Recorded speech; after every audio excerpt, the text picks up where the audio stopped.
My name is Joseph Leetard. I'm the president of the Student Greenhouse Project. My name is Neil Fordman. And I'm Erica Benson. And we're here to talk to you today about how nature immersion changes our consciousness. So basically this entire presentation is about how daily interaction with nature in both the short term and the long term has very direct and substantial benefits on our health. Now, one main point that we'd like to start off with is that beauty in nature is transcultural around the globe. So places like waterfalls, very green lush spaces, like mountainous areas are considered beautiful no matter what language you speak, no matter what culture you're a part of. So we have a little hands-on activity here. We were wondering what your favorite locations were, your favorite outdoor locations were, and what senses that they provoked. I'll start. Williamston Community Park. Okay.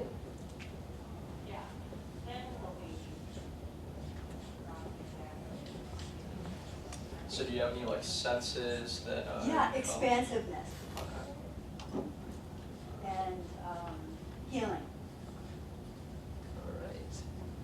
And then I'll go Tennessee Mountains. And then I love the mountainous view, just the high up view.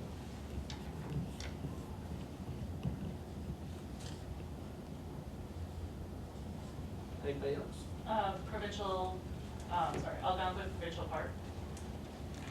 And I like the peacefulness.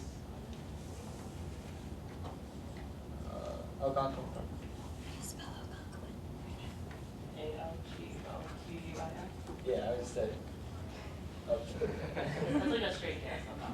Yeah. All right. Now, as you can see, those were a lot of very similar locations to the preferred places that they had actually found in previous studies.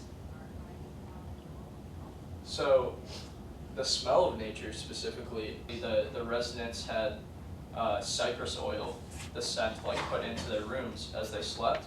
And the next morning, it was found that there was 57% stress reduction, and their blood pressure was actually decreased by 5 to 7%.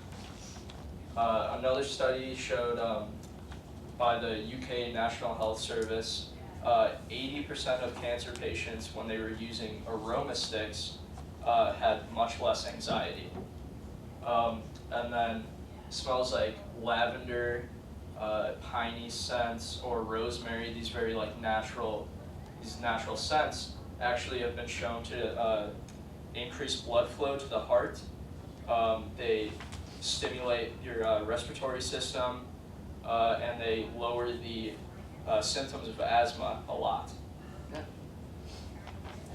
Another important sense that is oftentimes just people are oblivious to would be sounds of nature. Now, we currently do have a lot of noise pollution in the U.S. It's so unbelievably high that there's actually only 12 locations in the entire U.S. that you can go a duration of 15 minutes without hearing a man-made sound, and that's at dawn.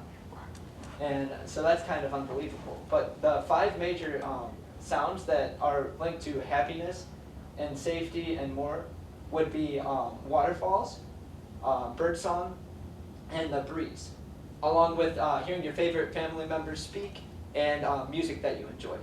Now, on top of this, there's actually been consistent studies with birdsong that relate birdsong to freshness and alertness, because it's associated with morning for us, as well as safety.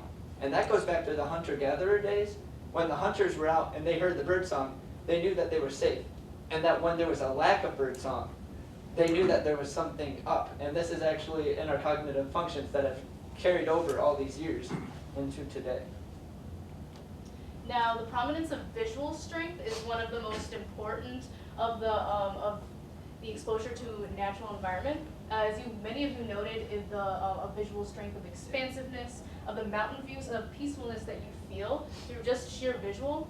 Now, there were multiple studies done on this. For example, there was a Pennsylvania study done in the 1970s about mental deterioration in a deprived state, talking about the most deprived patients in intensive care units. Now, in this experiment, they had 50 post-operational intensive care unit patients in 2 different groups. Now, the first group was put in a windowed room with a nice view, and then the other group was stayed in a windowless unit.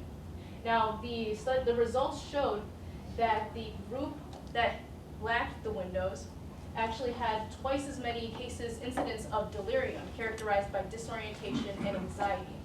Now, within that windowless unit group that experienced twice as much delirium, the group within that group that had 3 times as many incidents of delirium for people with complications after the surgery. So they also did a study on prisons and the effect of nature or lack of nature for the prisoners. Now, this is a great study on the fact that you can check on the prisoners. They're highly monitored and they have a regimented schedule. So this is very easy for them to keep up with the prisoners and keep them at the same rate. Now, what's interesting about this study is this was the overall well-being of the prisoners. Now, the prisoners who looked out their window and saw the inside of the prison and the prison courtyard, just the cement and the gloomy view, they had a lot more infirmary calls based on stress-related injuries. So like headaches, stomach aches, not feeling well. They had a lot more of those. Whereas the group that had something as minimal as an outdoor view, just to see some trees and grass and outside life, they actually were substantially happier and had a significant decrease in calls to infirmaries. Now, they also had another huge study that paved the way for lots of medical changes, and that was during a gallbladder surgery. They had 2 groups of 23 patients that just had a gallbladder surgery, and the same procedure and same lead up to everything.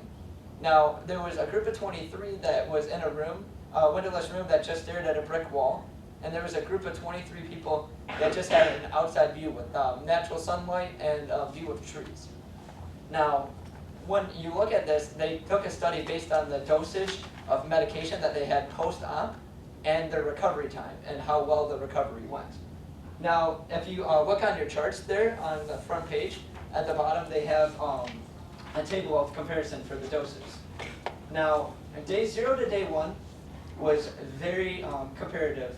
So the 3 types of medicines that they had, there was strong opioids, there was moderate painkillers, and there was weak medication, which would be the equivalent of like Advil. So they had those 3 types of medicines, and then they separated the groups into the wall group and the tree group. Day 0 to day 1, there was a very comparative results on the amount of dosage between the 3 medications. However, on day 2 to day 5, there was a crazy difference in the amount of medications they used. So the group that just stared at the brick wall had 2.5 times the amount of high-level opioids, and that's just a major problem in our society today. They also had almost 2 times as many moderate painkillers in comparison. But if you look at the tree group, there was over double the amount of, almost 5 times average for the use of Advil and weak levels of medication.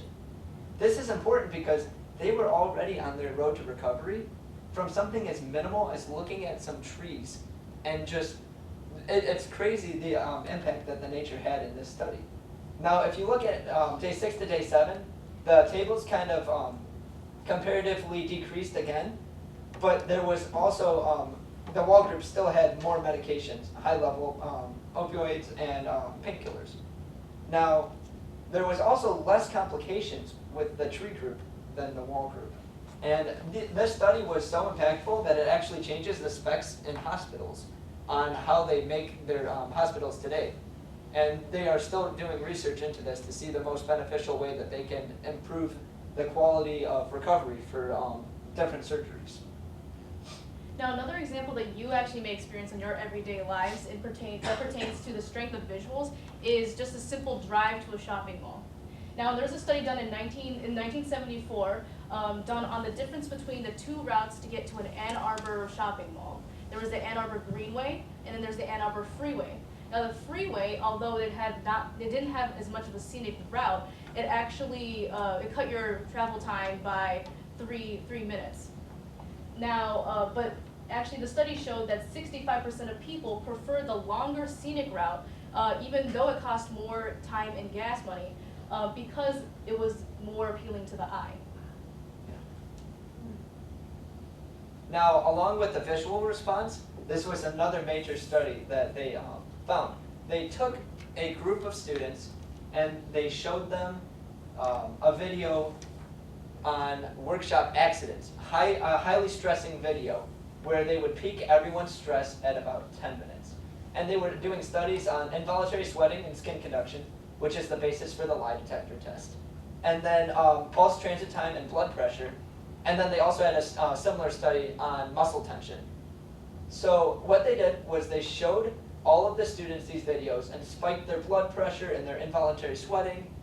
And then they gave them 3 alternate videos to see how they would relapse and come down from their stressor, or if they would come down from the stressor.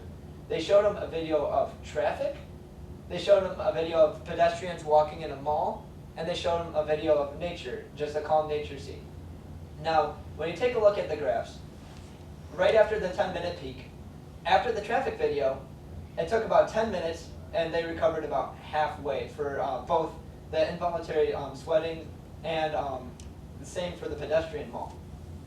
But when you take a look at the nature, in half that time, in about 7 minutes, they were almost baseline level, complete stress. Now, when you take a look at the blood pressure, the traffic, there was almost no effect. Kept their blood pressure up. We've all had those rough days, so we know there's lots of stress and blood pressure in traffic. Pedestrian mall, it actually did something weird where it dropped and then it almost spiked back up to where it was. And then nature, again, almost baseline level of recovery in a matter of 5 to 7 minutes. Now, what this shows us is that there's a lot of behind the scenes physiological responses to just the visual aspect. They weren't even in the nature. This was just showing them a video of nature. And this is a crazy result just on the fact that they only saw the nature and they didn't even experience it.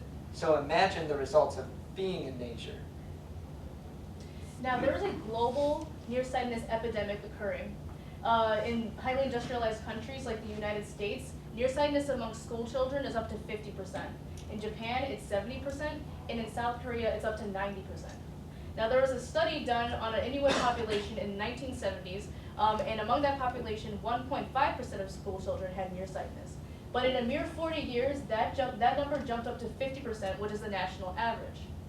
Now, this study, the study done on the Inuit population, is proof alone that this is not a genetic factor that is causing the nearsightedness, and there are other factors at play.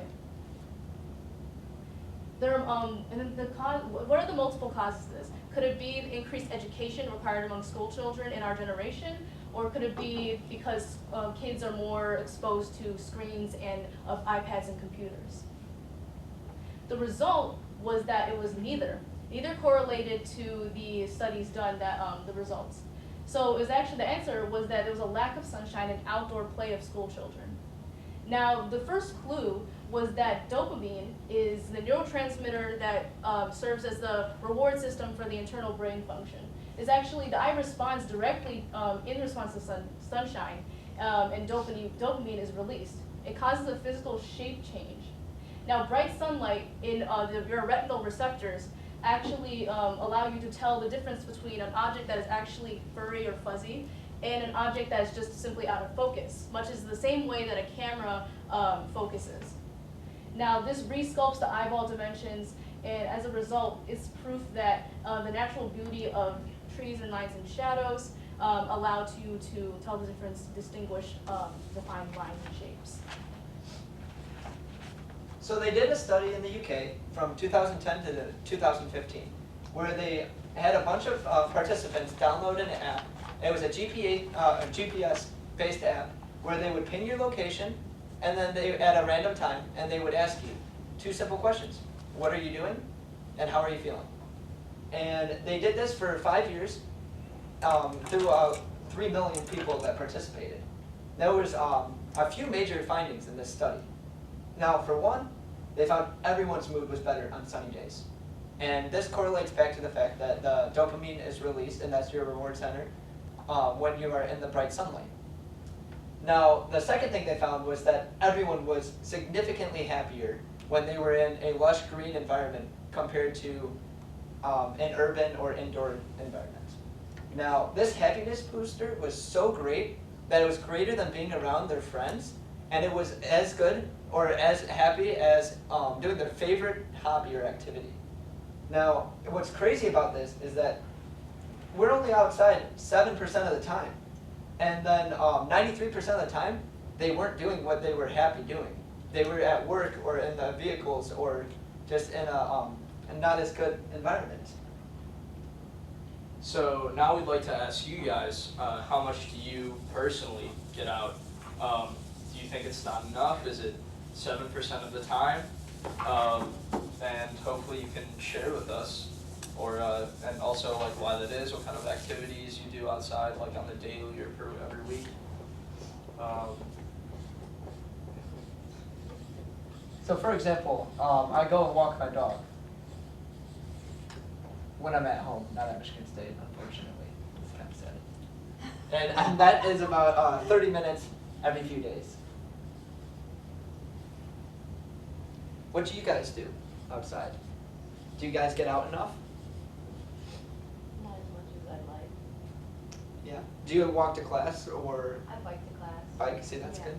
Mm-hmm. Just like Biking to class. 50 minutes a day or 15 minutes a day. Then it's true. That's about I run around putting up advertisement for the Dome Roam 5K about 2 hours a day. When is the 5K? It's on the day before Earth Day, April 21st. Okay. Do you have any more flyers? Yeah, there's Yeah. actually one attached to your Oh, okay. on the back too. At the very end. I'm there. Yeah. That's exciting. Yeah. Sometimes I like to walk my dog in the woods. Yeah. And how often do you think you do that? I've tried for at least 3 times a week, but busy weeks it's about 1 to 2. Yeah. All right. So that's pretty interesting.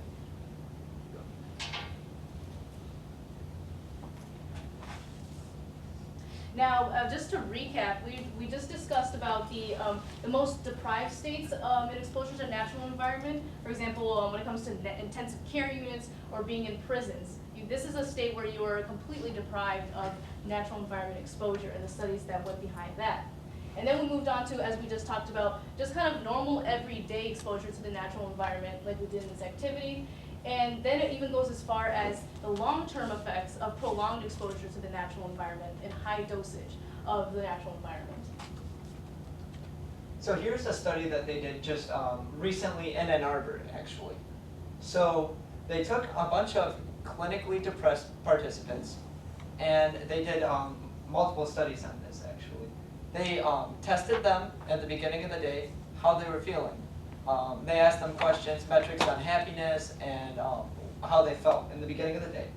Then they primed them, and they told them, think about all your failures in life, all your shortcomings, and everything that you've done wrong recently, which is not ever something you should do to someone who's clinically depressed. After that, they told them, go take an hour walk. And they separated them into 2 different groups. They separated them into a group that took the boring route in the urban environment for an hour. And then they separated one into a group that took the nature walk in the Arboretum in Ann Arbor. And you can see in the results of the study that when they came back, the group that had taken the urban walk came back in a sour mood, even worse than they were when they were tested in the beginning of the day. And they just were having a really bad day. Now, what's interesting is the group that took the nature walk, they had a multitude of benefits. first of all, they had a 40% reaction time increase. The second thing was that their mood was much higher and much elevated mood, even more so than when they started the day. So the effects of taking this 1 hour walk improved their mood so much that it was at a significant level of pharmaceuticals and pills and prescription level medications. Now, they did a similar study on ADHD kids and ADD kids, where they tested them on their focus and their attention span. Now, afterwards, they told them to take a 20-minute walk to the park with an adult. Now, when they came back, they tested them again, and they actually had such a significant level of attention span and focus increase that it was similar to, again, pharmaceutical strength medication such as Ritalin. So in both of these cases, nature was very similar to pharmaceutical level drugs, and it was something as simple as going outside for 30 minutes to an hour, and that's all they needed. So from 2002 to 2007, there was actually 100 million trees lost just in the state of Michigan due to the emerald ash borer. Now, if we look at the amount of cardiovascular and respiratory deaths from the 90s, and then you can project in this time period from 2002 to 2007 what the mortality rates for cardiovascular and respiratory deaths would be. However, in that time period, there is actually 6,000 excess respiratory deaths compared to these projections, and 15,000 excess cardiovascular deaths. This can be attributed on the respiratory side to the physical air cleaning service that these trees provide, but the 2.5 times actually greater impact was on the cardiovascular deaths due to the services trees provide that maybe we don't think about too much in terms of de-stressing and lowering blood pressure. Now, this study shows that prolonged exposure to the natural environment is a transformative experience. The USDA during the 1970s up until the early 1980s did a 12-year program sponsor of the Outdoor Challenge. And what they did was they took kids from the Detroit public school system, anywhere from elementary school to adolescence, and they took them up to a 2-week hiking excursion to the Upper Peninsula. Now that's completely different from their normal daily experience. Most of these kids, the majority of their lives have been spent in a very highly urbanized area. Now they took these kids completely out of their element and required them to write a daily journal in order to track their progress. Now what they found was a consistent pattern that in the very beginning of their time up on the Upper Peninsula, they found that everybody noted the sense of hesitation, apprehension of being completely out of their element. They were afraid of the night sounds and the strange, environment that they found themselves in. But as the days progressed, people noted that they became increasingly acclimated to their environment. And 85% of people noted their sense of tranquility and new heightened senses during this time. And then people noted this type of peacefulness not once but 3 or multiple times during this trip. So, and then it goes as far as the weeks progressed, they talked about how they sensed newly heightened senses. For the first time in their lives, their senses, sight, smell, hearing, these were awakened. And as a result, they actually feared that they would lose these newly found senses when they returned back to a more urban environment where those senses were dulled. And in addition to that, they also, when witnessing the grandeur of nature, their small, their problems, interpersonal conflicts seem minuscule in comparison. So now we're going to take a look at the dose response curve for the common drug. So this is characterized as the medical S-curve. As you can see, there's a very gradual onset from the beginning, and then once it reaches the level of the actual effective dose that is prescribed, it jumps up in its effectiveness, and then plateaus when it reaches its saturation level and it's not as effective anymore. But if we're looking at nature and its dosage, it's much more similar to a vitamin, actually, instead of the common drug. And this is much differently characterized by a rapid onset at the very beginning, a gradual increased effects as we go on, and then high range effects when we reach what's called a megadose level.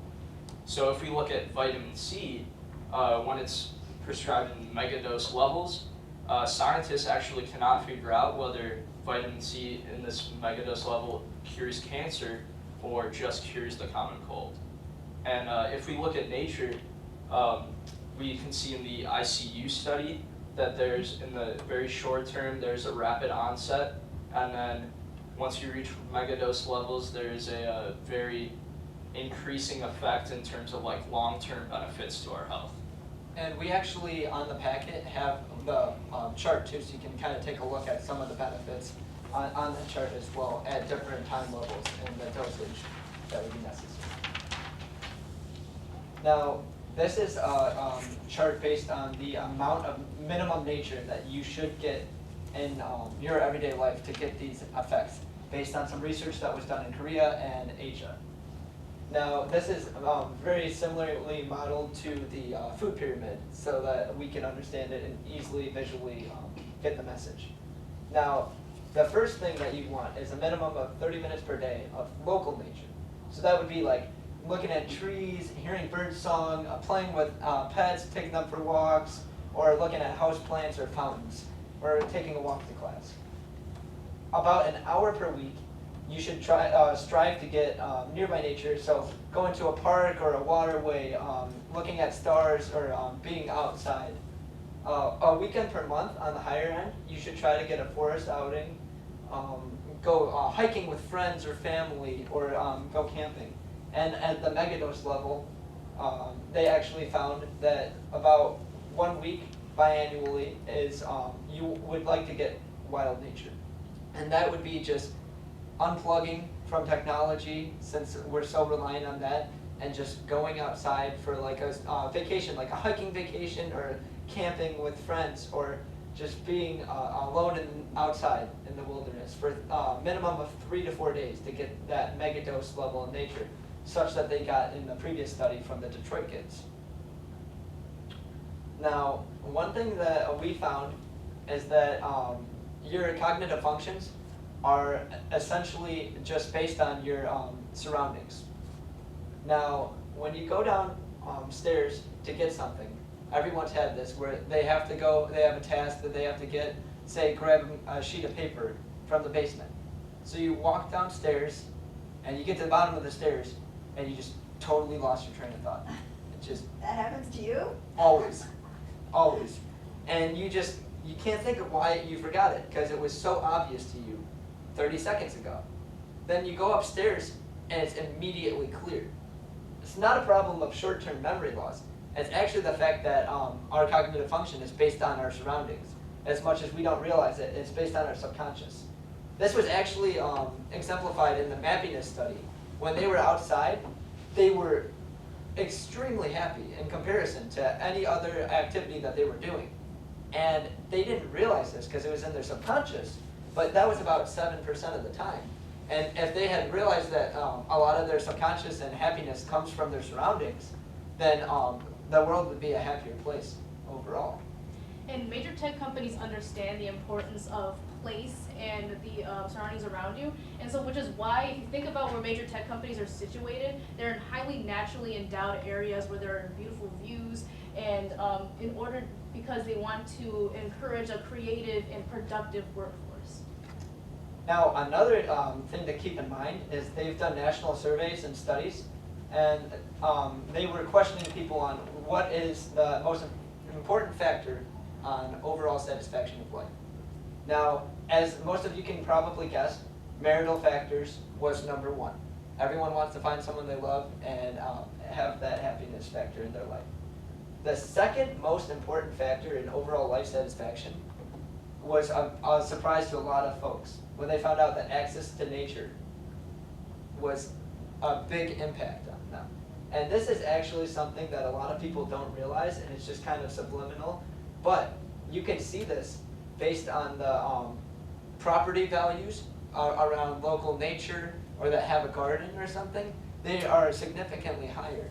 And it's just something that is like so ingrained in our society that a lot of people don't even think about this. Joseph, can I ask you a question? The second bullet, do you know what year that study was? Off the top of my head, Okay. I think it was pretty recent. And we really do underestimate the benefits and enjoyment that we experience in nature. So allow me to paint you a historical analogy. Now imagine the age of exploration, a time when sailors would be out at sea for months on end, and they would be deprived of other nutrients, and they only subsisted consistently on biscuits and salted pork. So that was a very vitamin C deficient diet that they had over months on end. And as a result, they had vitamin C deficiency. And for those who don't know, vitamin C is essential for developing connective tissue. And as a result, the most severe cases of this deficiency results in scurvy. And this was a very prominent case among sailors, was that they would get scurvy. Now there's a story about one sailor who didn't want the same fate as his other friends, and so he requested to die peacefully on an island. And so his friends dropped him off there. But then when the sailors returned to check in on their, to remember their friend, they realized that he's actually still alive and kicking. And it's because he was living off of the food that was on the island. And since vitamin C is ubiquitous in generally every other food, besides the food they brought with them on these voyages, they realized that they have been self-inducing themselves with scurvy. They've been self-inducing themselves with a deficiency of a vital nutrient. Now I tell this story because could this situation be analogous to our modern self-deprivation of exposure to the natural environment and the benefits that come with that? So we talk about the importance of, in this age of walls, streets, and screens, as we embark more onto a voyage of the age of information as opposed to exploration, the importance of keeping in mind that we need regular increments of exposure to the natural environment. So thank you. So thanks very much. You guys have any questions about anything?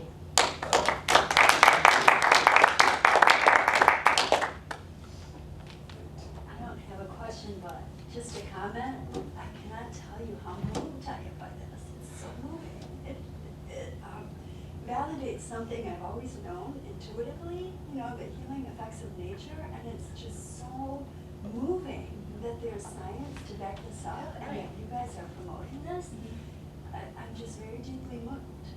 You nailed it too when you were talking about seasonal affective disorder too. Yeah. Like that was like almost something directly we Right. associated with like an entire time. And Right. It really is. You guys something. get it. You get it. It's amazing. Thank you.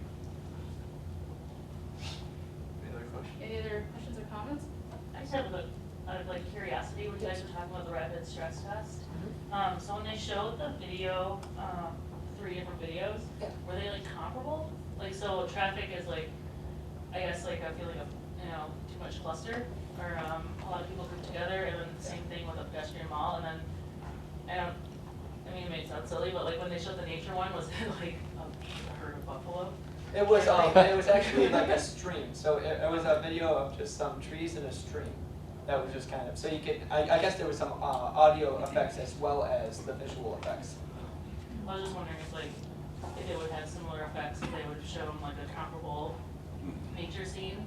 You know what I mean? Okay, Just yeah, to a show, stressful, a stressful scene in nature, because nature is not just all, I use peacefulness, and because nature is also very, powerful and dangerous forces. Yeah. Yeah, definitely. I just wouldn't call it maybe it doesn't have to be stressful. I was just Right. wondering if it was just Oh, okay. just the amount of things that were plentiful, Mhm. So traffic has a lot of people or a lot of Right. cars or vehicles, Mhm. or pedestrian mall has a lot of people, so there's Yeah. that clustering. And then if you show something that's complete opposite, like nature, it kind of seems like the effect or the stress would be naturally reduced. I mean, maybe Yeah. that's just because we all kind of think that's what is It might be. happening. Yeah. But I'm just wondering, and I know this has something to do with you guys. Oh no, Yeah. that's Oh, the that's study, completely the study valid. itself. I'm just yeah. kind of curious as to if the results would have been different if they would have shown a herd of antelope, or you know what I mean, just a cluster, or even Yeah, a group of that's a good monkeys, point. or I'm sure they could look into that too. Yeah. Well, thank you guys so much for Yes. Thank stopping you. by. I hope you guys learned a lot and enjoyed it. It's really Thank you. Yeah. And then we have information on the packet if you're interested in what we do. Our website's on there as well as all that we do. There's lots of information on our student greenhouse page, and then like Continuum of Nature. If you want to use that, there's a lot of just different examples of what you need to get these health benefits as well. I have some questions about, like, are you undergrads or graduate students, or? We're actually freshmen. Yeah, we're all No. freshmen. Wow, what are you majoring in? So I'm majoring in applied engineering. Okay. Oh, it's as well. Yeah. I'm international studies with a minor in environmental health. Wow, Yeah. impressive, really impressive. Thank you. Wow.